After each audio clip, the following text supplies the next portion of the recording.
It's time to turn your life-challenging moments into life-changing messages. Welcome to the PowerLift Stories podcast, where we are interviewing women whose stories will leave you lifted up, fired up, and fueled up with hope, courage, and inspiration. We want to thank our sponsor, Powerful Journey, who helps women tell their stories, write their books, and building a profitable brand around both. Join the masterclass or the Speakers Academy at phyllisjenkins.com. That is PHYLLISJENKINS.com. Now here's your host, Phyllis Jenkins. How many times have you said, I'm going to write a book, but then you put it off because you wait for the perfect time or the perfect place to write a book? Well, let me tell you, our guest today was sitting waiting for her car to be serviced, the oil change, and she decided to start writing her book, her story, at the car repair as she waited. Let that sink in. I just want to challenge you. Stop waiting till the perfect time. Stop waiting for the perfect place to write. How many times have we heard that businesses were started by writing on a napkin? They were sitting in a restaurant and that idea came and they wrote it on a napkin and took that and began. So I just want to say to you, stop waiting for the perfect time, the perfect place, and just start doing it. It is December 1st, 2022, the last day, the first day of the last month of 2022. What is it that you haven't finished because you were waiting for the perfect time, the perfect place to do it? I'm just going to encourage you to start. Just start.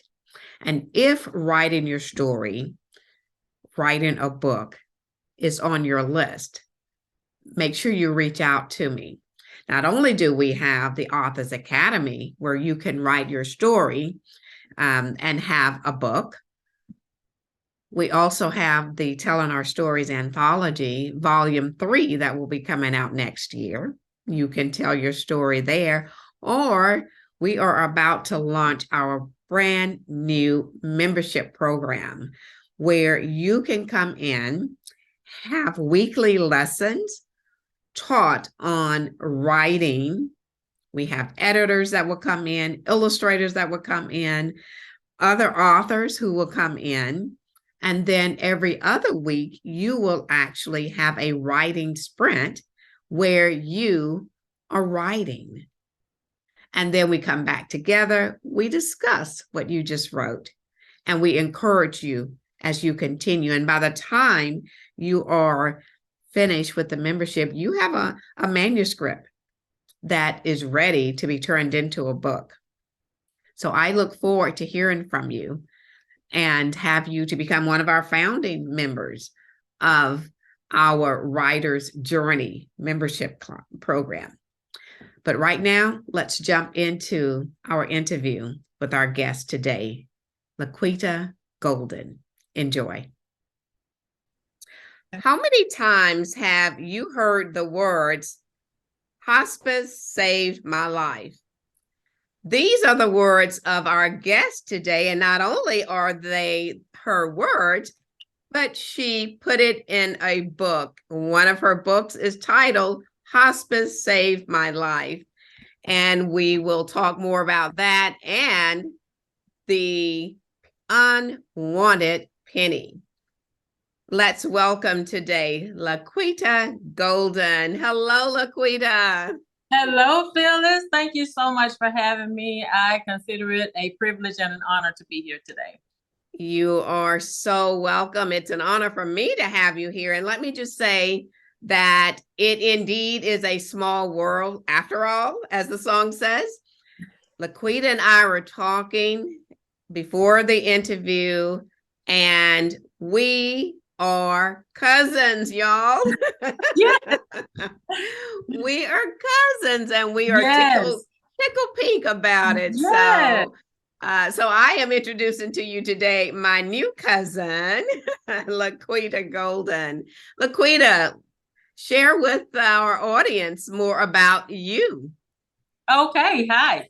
As Phyllis said, my name is LaQuita Golden, born and raised in Shreveport, Louisiana, or should I say a little itty bitty spot of Shreveport that was considered the unincorporated part of Shreveport, Louisiana, nestled right between Greenwood, Louisiana, and Shreveport. So we had a Shreveport address and a Greenwood phone number. How does that happen? But at any rate, I was raised by my grandparents in that small town of Greenwood / Shreveport. And most of our time spent was sitting around the table, sipping coffee and eating pound cake. And while they're no longer with us, I still enjoy my pound cake and sipping my coffee, and it makes me have a warm sense of home. And let me say, back then, I'm sure it was homemade pound cake. It was. Exactly. You're exactly right. Oh, yeah. So now I am an author, editor, and philanthropist.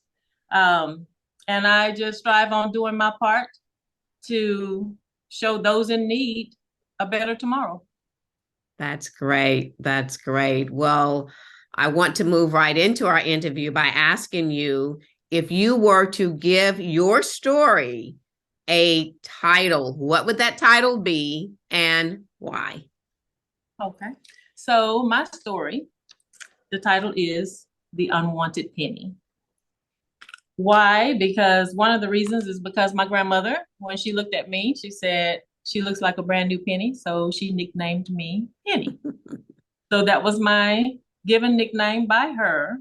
About 10 years ago, my biological mom did mention something to me about writing a book about my encounters of life. And I said, who would want to read about me? She said, well, why don't you just try it and see? So my 50th birthday celebration came up. I decided to write the story and use it as a party favor at my 50th celebration. And since then, it has turned more from a party favor, so to speak, into a message for all people to read and really get a grasp on things that you encounter in life that people are sometimes too afraid to speak on and how to get through those things. So I'm excited about The Unwanted Penny as well as Hospice Saved My Life. And they are both great reads. We will let you know at the end of the podcast how you can get your hands on both of these books. They are super impactful and easy reads. So thank you, LaQuita, for sharing your story in book form. I love that you did that, and know that it will touch lives from generation to generation to generation long after we're gone. So I applaud you for that. Let's now just have you share your life-changing message. Okay. So my life-changing message, the thing that changed my life, or should I say the turning point in my life, was the illness and passing of my grandmother, of course, who raised me. During those events, I tell you, my bag that I call life was shaken and flipped upside down and emptied out. Once that happened, all those pieces were laid out on the table of my life. Mm-hmm. So I had to then look at those pieces of my life and piece it together like a puzzle. So once you dump those pieces out on the table in front of you and you're forced to look at yourself and you're putting this puzzle together, then you start to think, okay, where do I go from here? How do I move forward? And where do I start with these pieces? I used to think that being me was some type of a punishment or a curse. And I guess it started from the beginning. I will say that it had to have started from the beginning. Think of what it may look like to an 8-year-old to look at your birth certificate for the first time, knowing what that document signifies who you are and where you came from. Well, as I read mine, my father piece was blank. So I had probably more questions than my grandmother was prepared to answer at the time. Couldn't ask for counseling because that was not a thing that you ask for in that day and time and in our culture. You just don't do that. So I kind of just lived with that. I wanted to write in a name. I used to tell people, well, my dad is Jesus Christ. So I started to fill in that blank with Jesus. So later on, going through all of that, I encourage people now in my life to go and seek counseling if there is a problem. I need them to get it off their chest, get it off of their minds, and things of that nature.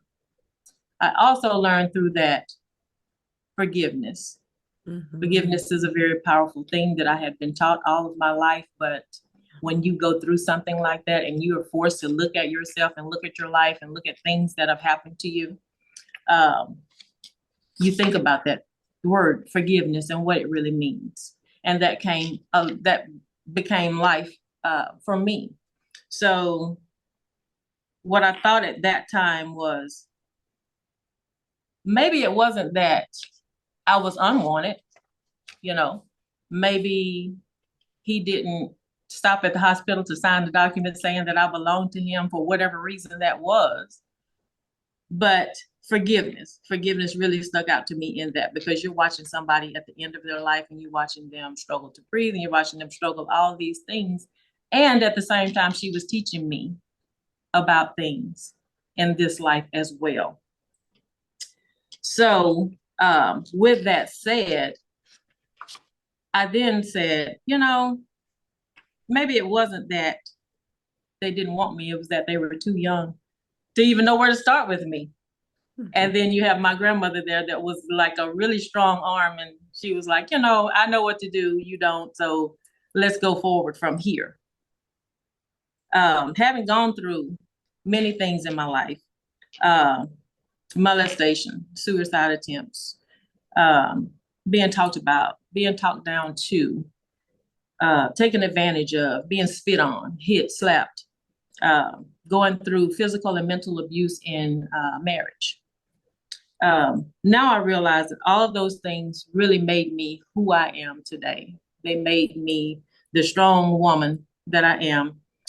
And also, I'm able now to use my platform to possibly help somebody or to motivate others to just keep pushing.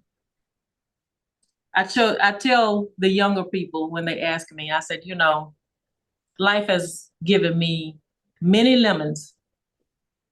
I chose to add water and sugar and make lemonade out of it. I love it. Which turned into me writing and publishing The Unwanted Penny, and Hospice saved my life.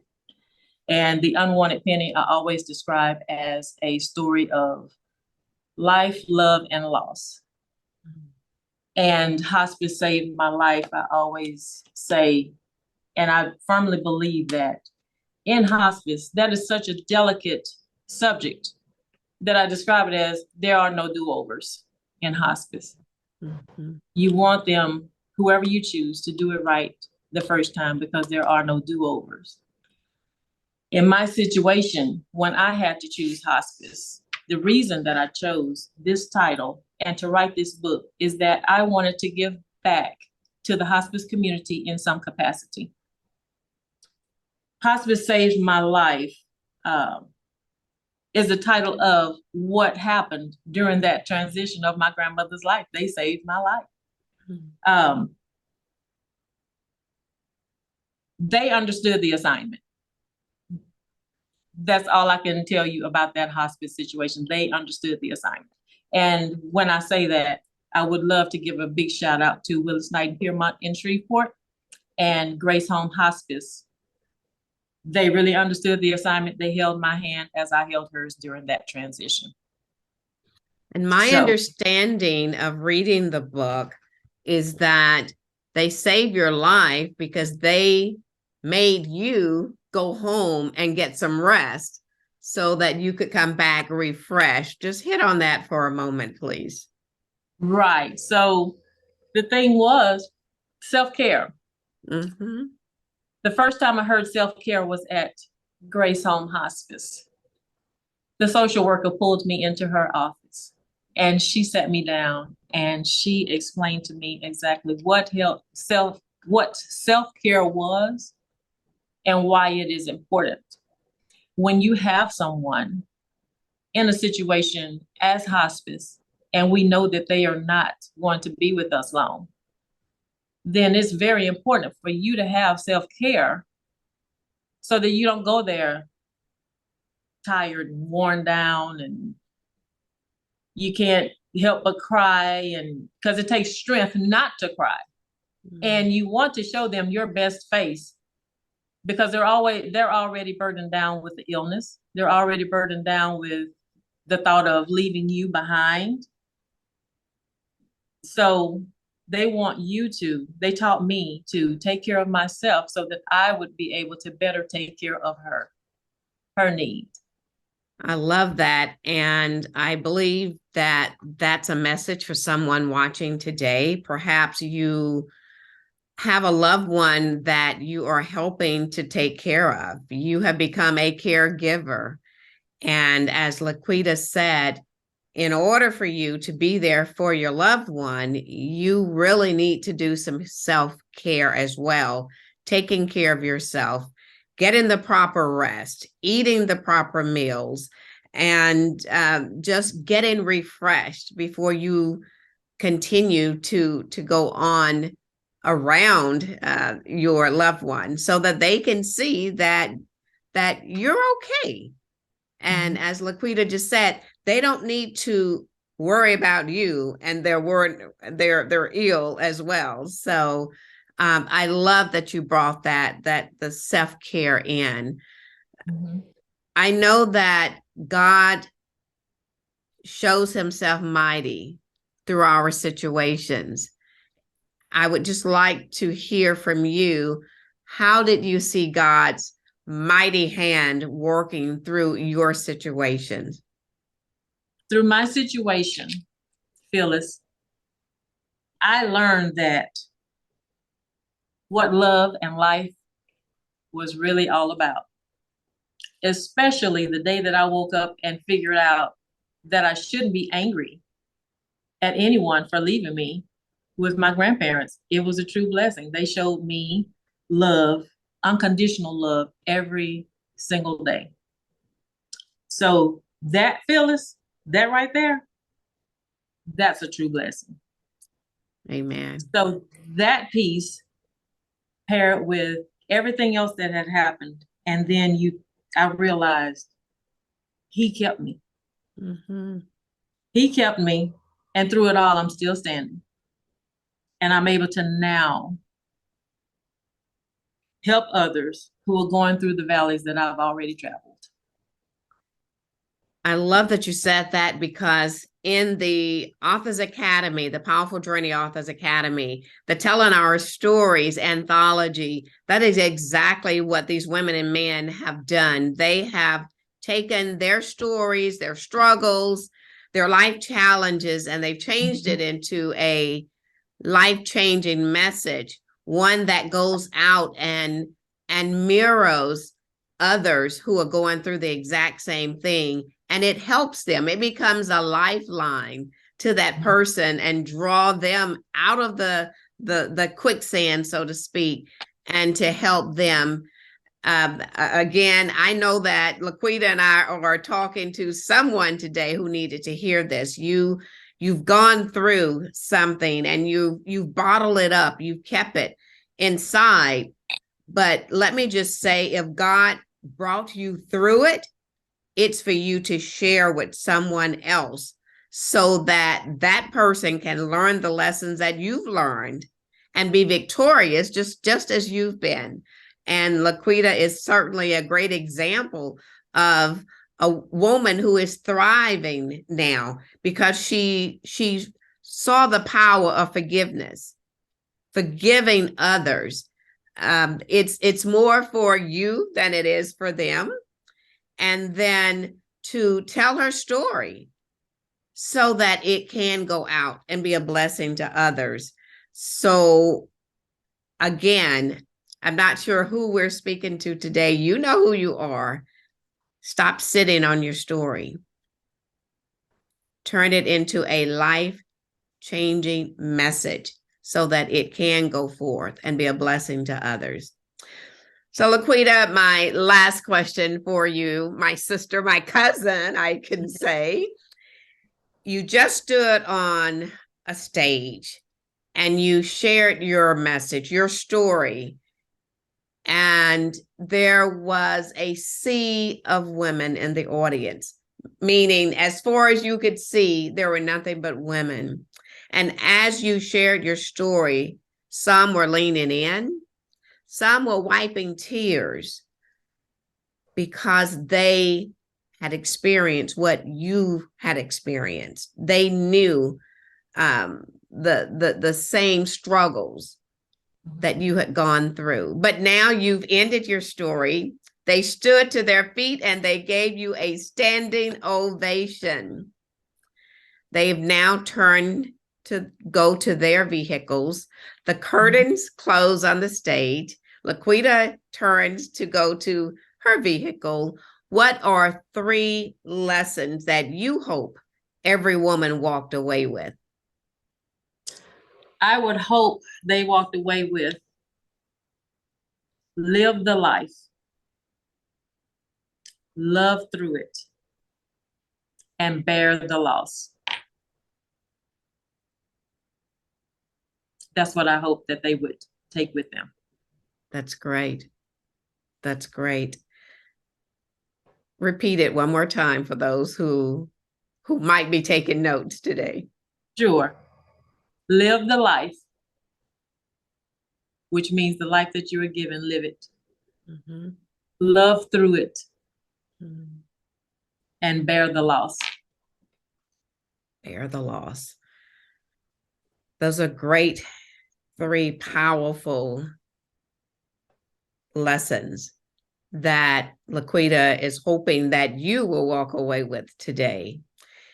And we talked about her 2 books at the beginning of the podcast. So LaQuita, how can our audience purchase your books? Both books can be purchased via Amazon.com. The Unwanted Penny is on all major platforms. It is paperback only, and I did that on purpose because I do have note fields at the end of each chapter so that people can use it as a tool, as a life tool. That's great. Hospice Saved My Life is on Amazon.com and Kindle. But most people just go to Amazon.com because it's so readily available, and everybody Absolutely. has Prime. Everyone has Prime. Absolutely. How can they connect with you on social media, follow you? Yes, you can follow me on Instagram at Penny2Lucky. That is PENNY, the number 2, LUCKY on Instagram. I also have a personal email address for the book. It is theunwantedpenny@gmail.com. Feel free to inbox me anytime. Wonderful. And again, I am so excited to have you today. I know that your message, your story is going to go forward and help many who are listening today. And I'm so grateful that you chose to share your story once again. For those of you, we thank you for being here today. We look forward to seeing you next week. And let me just say that all of the notes are below. You can look at them and get LaQuita's information. Also, if you are preparing your 2023 goals, and part of those goals include writing your story, writing a book, then I have something special for you. We are launching the Writer's Journey membership, and we are super excited about it. It will be a weekly community. There is certainly power in community because you'll be around like-minded people. Not only will you be around like-minded people, but we will be there to hold you accountable. We'll be there to cheer you on. We will have teachings. I'm bringing in guest speakers, experts, illustrators. Everything writing is what this community is about. And every other Monday, we are having what I'm calling the Writer's Sanctuary. That is where you will actually get an opportunity to write. We'll have a period of time where you're writing. We'll come back together again, hear what you have written, and we will go from there and helping each other. And by the time you're finished with the Writer's Journey, you will have a manuscript that you too can put into a book and put it on Amazon. Again, we are super excited about it. You will see more information coming soon about it. Also on my YouTube channel, you will see more information there. So click on the link and go on and register. LaQuita, thank you again. And thank you, Phyllis. Truly, thank you from the bottom of my heart. This has truly been a blessing. Well, you are welcome. And just let me say, we are going to have fun getting to know each other, yes. Cousins, and doing the fun things that cousins do. So yes. we look forward to that. All right, everybody. We'll see you next time. Bye-bye. Bye-bye. Thank you for joining us today. If you are interested in being on the show, go to phyllisjenkins.com. You can also sign up for the Powerful Journey Masterclass or the Speakers Academy at phyllisjenkins.com.